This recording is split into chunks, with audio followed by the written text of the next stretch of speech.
Ciao a tutti e benvenuti o bentornati nel canale di Human Fantasy. Come avrete avuto modo di leggere il titolo e in occasione della recente uscita dell'ultimo film della saga, il tema di oggi riguarda i Ghostbusters. Nello specifico ci focalizziamo su uno degli antagonisti più iconici dell'intera serie, il dio sumero Gozer. Ma davvero creiamo un contenuto su YouTube che parla di un ammuffito re della mitologia babilonese? Sumera, non babilonese. No ragazzi, sono spiacente di comunicarvi che Gozer non è presente in nessuna delle mitologie mesopotamiche. È un personaggio esclusivo della saga dei Ghostbusters. Ma ora bando alle ciance e iniziamo con le spiegazioni vere e proprie. Gozer, conosciuto anche come Gozer il Gozeriano, Gozer il Distruggitore, Gozer il Viaggiatore, Volgus Zildroar e Signore dei Sebullia, è un'entità maligna e molto potente in grado di viaggiare tra i diversi mondi e dimensioni parallele. Gozer veniva adorato come un dio dagli Ittiti, dai Mesopotamici e dai Sumeri. Era privo di genere e aveva il potere di assumere qualsiasi aspetto volesse. Era affiancato da due servitori, Zul, il guardia di porta, e Vinz Clorto, il mastro di chiavi, venerati a loro volta come semidei. Con la caduta delle civiltà mesopotamiche, la sua figura non venne più ripresa in considerazione per millenni. Ma nel 1920 l'architetto e medico Ivo Shandor fondò una setta segreta a New York chiamata gli Adoratori di Gozer. Al termine della Prima Guerra Mondiale, Shandor era dell'idea che l'umanità era troppo marcia per sopravvivere. Quindi lui e i suoi seguaci fecero costruire un palazzo a Central Park West, progettato come una gigantesca antenna superconduttiva, allo scopo di attirare e concentrare la turbolenza spiritica e di conseguenza far richiamare Gozer sulla Terra per distruggerla. Sul tetto dell'edificio, la setta condusse una serie di riti bizzarri volti a celebrare la fine del mondo e fece scolpire una rappresentazione del tempio della divinità, assieme alle due statue di Zul e Vinz Clorto. Ora facciamo un salto nel tempo di circa 60 anni e ci fermiamo nel 1984, anno in cui si svolge la trama del primo film dei Ghostbusters. I primi segnali che identificano l'avvento di Gozer sono una serie di apparizioni di fantasmi e altri fenomeni paranormali nella città di New York. A un certo punto, quando questi fenomeni raggiungono un livello di intensità elevato, gli spiriti di Zul, il guardia di porta, e Vinz Clorto, il mastro di chiavi, si materializzano all'interno delle rispettive statue, le rompono e una volta usciti si impossessano dei corpi di Dana Barrett e di Louis Tully. Dopo varie peripezie, i due si riuniscono, salgono sul tetto del palazzo e convogliano verso la rappresentazione del tempio l'energia necessaria per far aprire un portale interdimensionale e permettere a Gozer di raggiungere la Terra. Questo si presenta con le sembianze di una donna dai capelli a spazzola e con indosso degli strani abiti melmosi. Nel frattempo, anche gli acchiappafantasmi raggiungono il tetto del palazzo e iniziano ad affrontarlo. Nel momento in cui questi pensano di avere la vittoria in mano, Gozer dà loro la possibilità di scegliere le sembianze da usare in seguito per distruggere la Terra. Egon, Winston e Peter riescono a fare vuoto in testa, ma Ray accidentalmente pensa a qualcosa da lui ritenuto innocuo. Tra il traffico caotico di New York compare la versione gigante dell'omino della pubblicità dei Marshmallow. Non è colpa mia, c'è entrato così da sé. Fortunatamente, grazie a un'idea di Egon, gli acchiappafantasmi riescono a trovare il sistema per sconfiggere la divinità, pur consapevoli di rischiare la vita. indirizzano i flussi protonici verso il portale interdimensionale da poco creato e li concentrano in un unico e potente raggio. Questo potente raggio crea un'esplosione, la quale a sua volta chiude il portale e fa tornare Gozer da dove è venuto.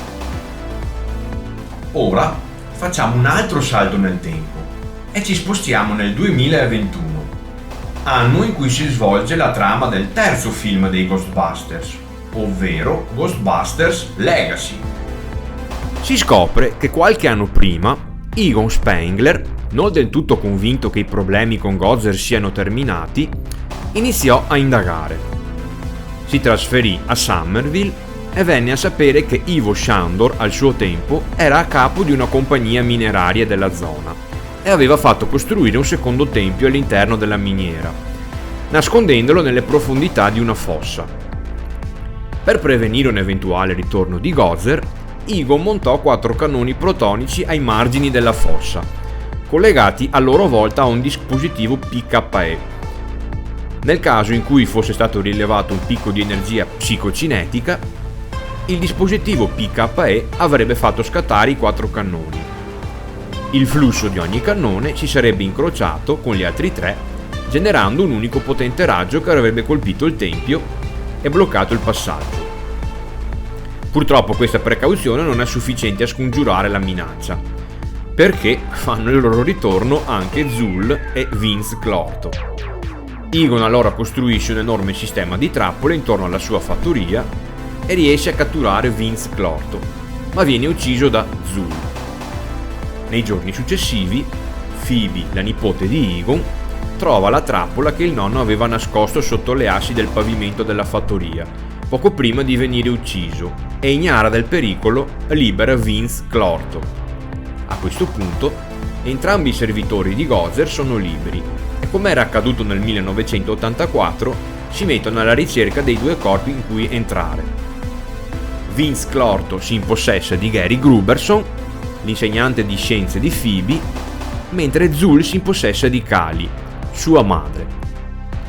Vince Clorto poi va nella miniera, distrugge i cannoni che Egon aveva posizionato ai margini della fossa, si riunisce con Zuul e i due riescono a ripetere il rituale che permette a Gozer di ritornare sulla Terra. Anche in questo caso, il dio si manifesta sotto forma di una donna dai capelli a spazzola, con la differenza rispetto al precedente che il suo corpo ora possiede delle sporgenze ossee e delle punte di cristallo che emanano energia elettrica. Anche qui, dopo una lunga battaglia contro i protagonisti, ai quali si uniscono i 3 membri originali del gruppo, più il fantasma di Egon, Gozer viene sconfitto. Ora torniamo indietro dall'inizio e cerchiamo di ricostruire la procedura che Gozer utilizza per spostarsi da una dimensione all'altra. Per prima cosa, nella dimensione di destinazione ci deve essere, o almeno si presume che ci debba essere, un gruppo di individui che si impegna a richiamare la sua attenzione tramite adorazioni, riti magici e altri metodi. In qualche modo lui stesso o i suoi 2 servitori Zuul e Vince Clorto riescono a individuare la fonte di provenienza e si preparano all'invasione. Il primo step è quello di inviare i 2 servitori nella dimensione di destinazione sotto forma di creature spettrali. È molto probabile che lui stesso sia in grado di arrivarci sotto forma di spettro senza il bisogno di aprire alcun portale, ma in tal caso si presume non abbia l'energia necessaria per poter assumere la forma del distruggitore e compiere il suo obiettivo. Una volta arrivati, Zuul e Vince Clorto devono trovare dei corpi materiali su cui reincarnarsi e assumerne il controllo. Zuul sceglie un ospite di sesso femminile perché si presume lo sia anche lei, mentre Vince Clorto un ospite di sesso maschile per lo stesso motivo. Una volta riuniti sotto le nuove sembianze, eseguono dei rituali, tra i quali anche un'unione carnale, che si concludono con un'emissione di energia psicocinetica in grado di creare un canale di comunicazione tra il mondo in cui si trovano e quello in cui si trova Gozer. A questo punto il portale è aperto e Gozer è pronto ad attraversarlo per entrare nel nuovo mondo, al pieno delle sue energie e assumendo una delle sue forme prescelte. Una volta in contatto con gli abitanti del posto, sfrutta le proprie abilità telepatiche per dar loro la possibilità di scegliere le sue nuove sembianze e una volta completato questo passaggio si presenta nella forma distruggitore, ovvero una versione ingigantita di quello che hanno appena pensato per lui. Da qui in poi si comprende che il suo unico obiettivo è quello di distruggere ogni cosa che si trova davanti. Quindi inizia l'operazione insieme a tutti i suoi seguaci e la continua fino al totale annientamento di ogni forma di vita presente. Non è certo, ma è probabile che poi rimanga in attesa nello stesso posto fino all'individuazione di un nuovo mondo da invadere. Nel primo film, dal dialogo tra Egon e Louis, posseduto da Vince Clorto, si viene a conoscenza di due mondi che Gozer ha già visitato e distrutto prima di arrivare sulla Terra. Quello dei Vuldronai, dove venne scelta per lui la forma di un vasto e semovente Torb, e quello di Mequetrex, utilizzando le sembianze di un enorme Slor. Nel film non viene fornito alcun dettaglio riguardo a questi due tipi di creature, ma nel videogioco del 2009 uno dei boss da affrontare è proprio uno Slor, simile a un rettile gigantesco. È molto probabile anche che le sembianze della donna dai capelli a spazzola siano quelle che aveva assunto come distruggitore nella dimensione in cui si trovava prima di raggiungere la Terra, o in una di quelle precedenti. Vi ringrazio per aver guardato questo video. Se avete qualche opinione o conoscete qualche altra curiosità, lasciate un commento qui sotto. Se vi è piaciuto e desiderate vedere altri contenuti simili, iscrivetevi a questo canale e attivate le notifiche per non perdervi i prossimi video. Grazie ancora per il supporto e alla prossima!